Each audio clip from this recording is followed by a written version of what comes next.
भारत की राजनीति में कुछ नाम ऐसे होते हैं जिन्हें सिर्फ एक नेता के रूप में नहीं, बल्कि एक पूरे राजनीतिक दौर की पहचान के रूप में देखा जाता है। एक ऐसी महिला जिसने शुरुआत में भारतीय राजनीति से दूरी बनाए रखी, लेकिन परिस्थितियों ने उन्हें उसी राजनीति के केंद्र में ला खड़ा किया। एक ऐसी महिला जिसने सत्ता के सबसे बड़े पद को स्वीकार करने के बजाय कई बार सत्ता से दूरी बनाकर भी सत्ता की दिशा को प्रभावित किया। और एक ऐसी नेता जिसके फैसलों ने कांग्रेस पार्टी ही नहीं, बल्कि लगभग 2 दशकों तक भारतीय राजनीति की दिशा पर असर डाला। यह कहानी है सोनिया गांधी की।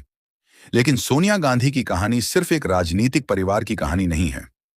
यह कहानी है एक विदेशी मूल की महिला के भारत आने की, भारतीय समाज और संस्कृति में स्वयं को ढालने की, निजी त्रासदियों का सामना करने की और अंततः भारत की सबसे पुरानी राजनीतिक पार्टियों में से एक की कमान संभालने की। तो आखिर सोनिया गांधी भारतीय राजनीति में इतनी महत्वपूर्ण क्यों बनी और उनके राजनीतिक सफर ने देश की राजनीति को किस तरह प्रभावित किया? आज की इस वीडियो में हम इसी पूरी कहानी को समझेंगे। अध्याय 1, भारत से रिश्ता और राजनीति से दूरी। सोनिया गांधी का जन्म 9 दिसंबर 1946 को इटली में हुआ। उनका शुरुआती जीवन भारत से बिल्कुल अलग वातावरण में बीता, लेकिन 1960 के दशक में उनकी मुलाकात राजीव गांधी से हुई। राजीव गांधी उस समय राजनीति में सक्रिय नहीं थे। वे एक सामान्य युवा की तरह अपना जीवन जी रहे थे। दोनों के बीच संबंध आगे बढ़े और 1968 में सोनिया गांधी और राजीव गांधी का विवाह हुआ। इसके बाद सोनिया गांधी भारत आईं, लेकिन उस समय शायद किसी ने नहीं सोचा होगा कि यही महिला भविष्य में भारतीय राजनीति के सबसे प्रभावशाली चेहरों में से एक बनेगी। राजीव गांधी के परिवार का भारतीय राजनीति में बहुत बड़ा स्थान था, लेकिन सोनिया गांधी ने लंबे समय तक राजनीति से दूरी बनाए रखी। उन्होंने सार्वजनिक जीवन में सक्रिय भूमिका निभाने के बजाय परिवार और निजी जीवन को प्राथमिकता दी। लेकिन इतिहास कभी कभी इंसान के लिए ऐसे रास्ते चुन देता है जिनकी उसने कल्पना भी नहीं की होती। अध्याय 2, एक के बाद एक निजी त्रासदियां। 1984 में इंदिरा गांधी की हत्या ने गांधी परिवार और पूरे देश को हिला दिया। इसके बाद राजीव गांधी देश के प्रधानमंत्री बने। राजीव गांधी के प्रधानमंत्री बनने के दौरान सोनिया गांधी राजनीतिक रूप से पर्दे के पीछे ही रहीं। लेकिन 1991 में एक और बड़ा हादसा हुआ। राजीव गांधी की हत्या कर दी गई। यह सिर्फ एक राजनीतिक घटना नहीं थी, यह सोनिया गांधी के लिए व्यक्तिगत जीवन की सबसे बड़ी त्रासदियों में से एक थी। एक युवा विधवा के सामने 2 रास्ते थे। या तो वह पूरी तरह निजी जीवन में लौट जाए, या फिर उस राजनीतिक विरासत की जिम्मेदारी स्वीकार करे जिससे उसका परिवार दशकों से जुड़ा हुआ था। सोनिया गांधी ने तत्काल राजनीति में प्रवेश नहीं किया। उन्होंने काफी समय तक कांग्रेस और सक्रिय राजनीति से दूरी बनाए रखी। लेकिन कांग्रेस के भीतर लगातार यह सवाल उठता रहा कि पार्टी का भविष्य क्या होगा। अध्याय 3, कांग्रेस में प्रवेश। 1990 के दशक के मध्य तक कांग्रेस पार्टी कमजोर दौर से गुजर रही थी।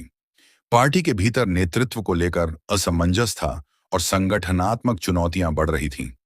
इसी दौर में सोनिया गांधी धीरे धीरे कांग्रेस की राजनीति में सक्रिय हुईं।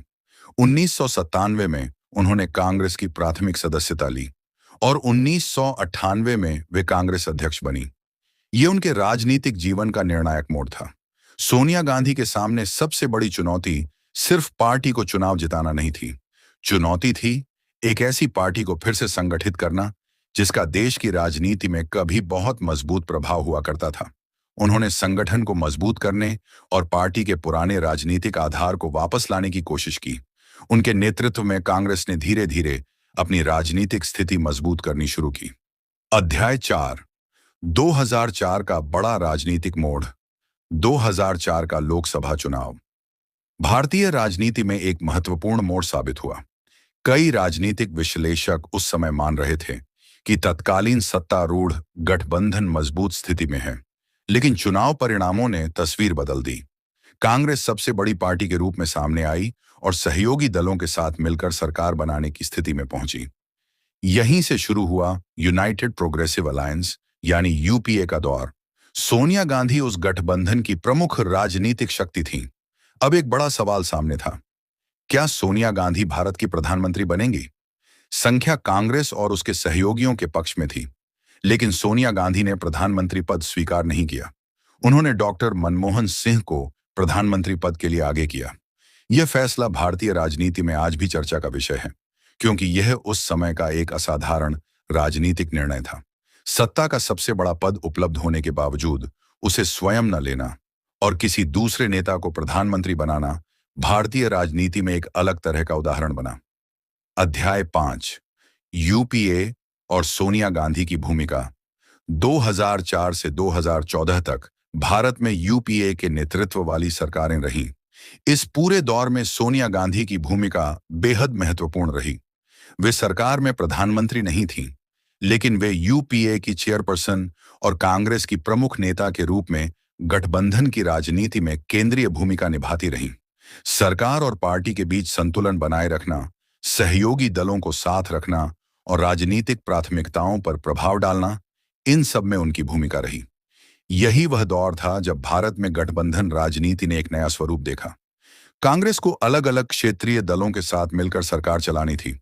ऐसी परिस्थिति में सिर्फ बहुमत होना पर्याप्त नहीं था, सहमति बनाना भी जरूरी था, और यही सोनिया गांधी के राजनीतिक नेतृत्व की एक महत्वपूर्ण विशेषता मानी गई। अध्याय 6, नेशनल एडवाइजरी काउंसिल और सामाजिक नीतियां। सोनिया गांधी की राजनीतिक भूमिका का एक महत्वपूर्ण हिस्सा सामाजिक नीतियों से जुड़ा रहा।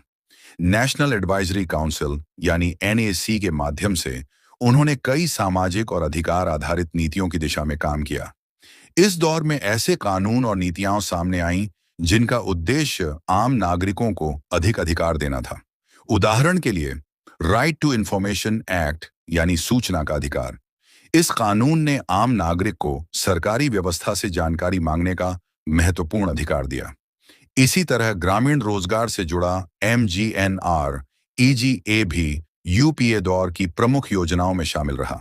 खाद्य सुरक्षा, शिक्षा और सामाजिक कल्याण से जुड़े कई बड़े फैसले भी इसी दौर की राजनीतिक विरासत का हिस्सा बने।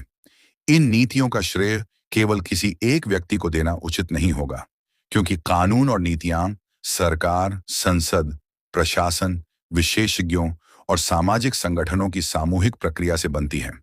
लेकिन सोनिया गांधी और उनके नेतृत्व वाले राजनीतिक ढांचे ने इन मुद्दों को राजनीतिक प्राथमिकता देने में महत्वपूर्ण भूमिका निभाई। अध्याय 7, आलोचनाएं भी हुईं। किसी भी बड़े राजनीतिक नेता का मूल्यांकन केवल प्रशंसा से पूरा नहीं होता। सोनिया गांधी के राजनीतिक जीवन में भी कई विवाद और आलोचनाएं रही हैं। उनके विदेशी मूल को लेकर राजनीतिक बहस हुई। विपक्ष ने कई बार उनके नेतृत्व और निर्णय लेने की भूमिका पर सवाल उठाए। कुछ लोगों ने उन पर कांग्रेस के भीतर अत्यधिक प्रभाव रखने का आरोप लगाया। यूपीए सरकार के दौरान भ्रष्टाचार से जुड़े कई विवादों को लेकर भी विपक्ष ने कांग्रेस नेतृत्व को घेरा। इन आलोचनाओं को भारतीय लोकतंत्र के राजनीतिक विमर्श का हिस्सा माना जाना चाहिए, लेकिन यह भी महत्वपूर्ण है कि आरोप, राजनीतिक आलोचना और सिद्ध तथ्य तीनों को एक ही चीज नहीं समझना चाहिए। किसी भी नेता का मूल्यांकन करते समय तथ्य, संस्थागत जांच और न्यायिक निष्कर्षों को राजनीतिक आरोपों से अलग रखना जरूरी है। अध्याय 8, प्रधानमंत्री पद से दूरी। सोनिया गांधी के राजनीतिक जीवन की सबसे अधिक चर्चा की जाने वाली घटनाओं में से एक उनका प्रधानमंत्री पद स्वीकार न करना है। 2004 में उनके पास प्रधानमंत्री बनने का राजनीतिक अवसर था, लेकिन उन्होंने यह जिम्मेदारी डॉक्टर मनमोहन सिंह को दी। उनके समर्थकों के लिए यह त्याग और राजनीतिक संयम का उदाहरण था। वहीं उनके आलोचकों ने इसे अलग अलग राजनीतिक दृष्टिकोण से देखा। लेकिन चाहे कोई इस निर्णय से सहमत हो या असहमत, यह तथ्य भारतीय राजनीति में सोनिया गांधी की भूमिका को समझने के लिए बेहद महत्वपूर्ण है, क्योंकि राजनीति में प्रभाव हमेशा किसी संवैधानिक पद से ही नहीं आता। कई बार संगठनात्मक नेतृत्व और राजनीतिक रणनीति भी उतना ही महत्वपूर्ण प्रभाव पैदा कर सकती है। अध्याय 9, 2014 के बाद बदलता राजनीतिक दौर। 2014 में भारतीय राजनीति में एक बड़ा बदलाव आया। नरेंद्र मोदी के नेतृत्व में भारतीय जनता पार्टी को लोकसभा में स्पष्ट बहुमत मिला। कांग्रेस की सीटें काफी कम हो गईं। यह सोनिया गांधी के राजनीतिक जीवन के सबसे कठिन दौरों में से एक था। इसके बाद कांग्रेस के सामने सबसे बड़ी चुनौती थी पार्टी को दोबारा मजबूत करना। सोनिया गांधी ने एक वरिष्ठ नेता के रूप में पार्टी को संभालने में भूमिका निभाई।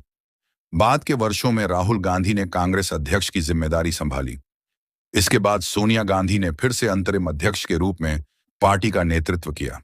यह दिखाता है कि कांग्रेस के भीतर संकट के समय सोनिया गांधी को अब भी एक महत्वपूर्ण स्थिरता प्रदान करने वाली नेता के रूप में देखा जाता था। अध्याय 10। एक महिला नेता के रूप में सोनिया गांधी की राजनीति को केवल गांधी परिवार के संदर्भ में देखना, उनकी यात्रा के एक हिस्से को ही देखना होगा। भारत जैसे विशाल लोकतंत्र में लंबे समय तक एक राष्ट्रीय राजनीतिक दल का नेतृत्व करना अपने आप में बड़ी जिम्मेदारी है। एक महिला के रूप में उन्होंने भारतीय राजनीति के सबसे कठिन दौरों में से कई का सामना किया। उन्हें व्यक्तिगत आलोचनाओं का सामना करना पड़ा। उनकी नागरिकता और मूल देश को लेकर सवाल उठे। उनके परिवार की राजनीतिक विरासत को लेकर लगातार चर्चा होती रही। फिर भी उन्होंने लगभग 2 दशकों तक कांग्रेस के केंद्रीय नेतृत्व में महत्वपूर्ण भूमिका निभाई। यह भारतीय राजनीति में उनकी स्थायी उपस्थिति को दर्शाता है। अध्याय 11। सोनिया गांधी की राजनीतिक विरासत। अब सबसे बड़ा सवाल, आखिर सोनिया गांधी की राजनीतिक विरासत क्या है? इसका उत्तर एक शब्द में देना मुश्किल है। उनकी विरासत के कई पहलू हैं। पहला, उन्होंने कांग्रेस को लंबे समय तक एकजुट रखने में महत्वपूर्ण भूमिका निभाई। दूसरा, उन्होंने गठबंधन राजनीति के दौर में कई राजनीतिक दलों को एक साथ लाने में भूमिका निभाई। तीसरा, यूपीए दौर की सामाजिक और अधिकार आधारित नीतियों में उनकी राजनीतिक प्राथमिकताओं का प्रभाव दिखाई देता है। चौथा, प्रधानमंत्री पद से दूरी बनाकर उन्होंने भारतीय राजनीति में एक अलग तरह का राजनीतिक निर्णय लिया। और पांचवां, उन्होंने भारतीय राजनीति में एक महिला के रूप में लंबे समय तक राष्ट्रीय स्तर पर प्रभावशाली नेतृत्व किया। अध्याय 12। लेकिन इतिहास फैसला कैसे करता है? राजनीतिक नेता अपने समय में अक्सर 2 हिस्सों में बांट दिए जाते हैं। समर्थक उन्हें महान बताते हैं, विरोधी उनकी कमियां गिनाते हैं। लेकिन इतिहास का काम केवल किसी नेता की प्रशंसा करना या आलोचना करना नहीं है। इतिहास यह देखता है कि उस व्यक्ति ने अपने समय की राजनीति को कितना बदला। सोनिया गांधी के मामले में एक बात स्पष्ट है।